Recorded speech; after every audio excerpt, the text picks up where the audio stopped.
আমার মুখের কি অবস্থা দেখো, আমার মুখটা কেটে ভালো নাই, সব ফুলি ফুলি ফুলি ফুলি ফুলি ফুলি গেছে। মোটা হয়েছো? অ্যালার্জি। না না, আমাদের রঞ্জিতা একটু ভালোবাসিছে। দোষর না, আমার আমার এই ফেসের কারণ এইটি না, দিস ওয়ান রিজন। না আমি না, একদম না। Look this my face. আমাকে কত 250 টাকার অ্যালার্জি ট্যাবলেট আনতে হয়েছে। বলতেই পারো বাবার এই শেরজিন খেলে মিটে যেত। আমি শেরজিন খাই না, কারণ আমার যে অ্যালার্জি শেরজিনে হবে না, আর শেরজিনে হার্ট খারাপ করে। সেটা একমাত্র আমাদের রঞ্জিতাই সারাতে পারে। ঠিক আছে, সকালবেলা আমি ওষুধ নিয়ে এসে খেয়েছি, এখন একটু কমেছে, কিন্তু দেখো এসব জায়গায় এখনও ফোলা ফোলা আছে। আমি একটা 30 সেকেন্ডের ভিডিও করার জন্য শাড়ি পরেছিলাম, এ দেখো এইসব জায়গাটা আবার সব চুলকেছিল, চোখের পাতা এখনও ফোলা আছে। একটা 30 সেকেন্ডের ভিডিওর জন্য শাড়ি পরেছিলাম, ওকে বলেছিলাম, একটা ট্রেন্ডিং ভিডিও চলছে কি এ আঁচল চুড়ি এরকম সামথিং কিছু একটা গান আছে। আমার গান মুখস্থ থাকে না, এ থাকে গান মুখস্থ এইটি রাখে, আমি রাখি না। আমি ভিডিওটা সেন্ড করেছিলাম ওকে যে এটা ট্রেন্ডিং চলছে করব, বাট ও আসেনি।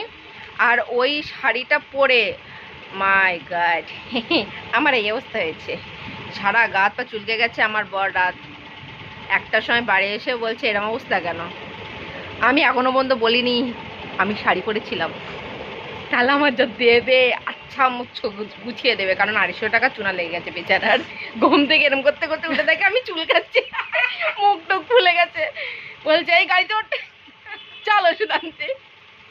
তারপরে গিয়ে ওষুধ নিয়ে এসছি, এখনো চুল কাচ্ছে আমার, এখনো দেখো এইসব জায়গা দেখো এখনো ফুলে ফুলে আছে। কিন্তু একদম সাজে না, বুঝেছো? আর ওইটি ভিডিওটা তো করতেই যায়নি, আর খোঁজ নিতে যায়নি আমি বেঁচে আছি কিনা এই গরমে। ভাই শোনো, আজকাল কেউ বেঁচে থাকলে খোঁজ নেয় না, যদি মরে যেত তাহলে খোঁজ নিতে যেতাম।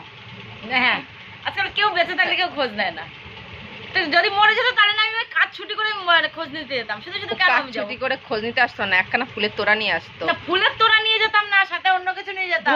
ফুলের তোড়া নিতাম না, বোতল ফুলের তোড়া নিতাম না, ওটা সিগারেট, আমাদের দুজনের সিগারেট, অন্য কিছু নিয়ে যেতাম। হ্যাঁ, অন্য কিছু সিগারেট নিয়েছিস? ওসব কারণ নিয়ে যাবো, ওসব আমরা খাই নাকি? খাই, দোকানদারের উন্নতি হতো না খেতে। বিজনেসম্যান মানুষের সবসময় আইডিয়া ওরকমই থাকে, ঠিক আছে। তা আমার সঙ্গে অন্যায় হয়েছে কি না? না, আমার সঙ্গে অন্যায় হয়েছে না, কারণ আমি বলেছিলাম ওকে যে পম্পা তুই এক্ষুনি আয়, কারণ আমি ভিডিওটা করেই জাস্ট আমি শাড়িটা চেঞ্জ করে নিতাম, ব্যাপারটা চুকে যেত।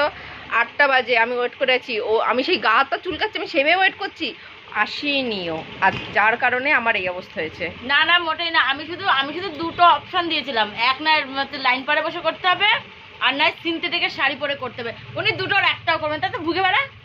আচ্ছা, আমার দ্বারা কি সম্ভব এই গরমের মধ্যে সিনথেটিক শাড়ি? তোমাদের হয়তো মনে আছে আমি করবা চৌথে একটা শ্যুট করেছিলাম, আমার কি অবস্থা হয়েছিল। আমি ওই শাড়ি পরে আমাকে নাচিয়েছে, তারপরে কুলো জলের বালতি গামলা সব এক করেছে ওরা। এই শোনো, আমাদের সবজিওয়ালা রাজু দাদা বলেছে না যে তোমার করবাচাঁদের ভিডিওটা, না ওটা খুবই হয়েছিল, আমরাও তো অনেক ভিউজ লাইক অনেক কিছু পেয়েছি, বাট কষ্ট হয়েছে আমার ওই একটা শ্যুটের জন্য। 30 সেকেন্ডের শ্যুট, তাই না? 30 সেকেন্ডের একটা শ্যুটের জন্য আমাকে কত কষ্ট করতে হয়েছে। অ্যারেঞ্জমেন্ট তো বাদ, আমরা যে অ্যারেঞ্জমেন্ট যা নিই তার তো খরচা তো হয়, সেটা বাদ, তাছাড়াও যা কষ্ট হয়েছে ভাই, শাড়ি পরে নাচতে হয়েছে। আর ওর যা শাড়ি, বাবা ভয়ঙ্কর শাড়ি ছিল একটা, তারই ওয়েট 1 থেকে 1.5 কিলো ছিল। এই জন্য তো আমি শাড়ির দাঁত দিয়েও যাবো না। হ্যাঁ, আমি তখন ভাবছিলাম আমি কেন এই ট্রেনিং ভিডিওটা করতে গেলাম। ঠিক আছে, টাটা, বাই বাই।